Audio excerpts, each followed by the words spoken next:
Created by my guide. Microsoft Excel: how to lock cells to protect them. Let's learn how to protect cells in Microsoft Excel. Select cell that you want to protect. In the Home tab, note Alignment Group.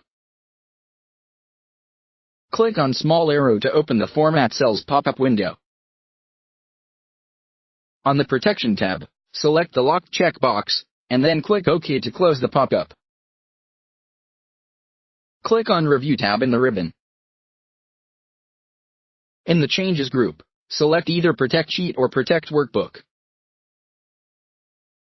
Enter password to unprotect. Enter simple password that you can remember. Re-enter password. Good job, now cells are locked.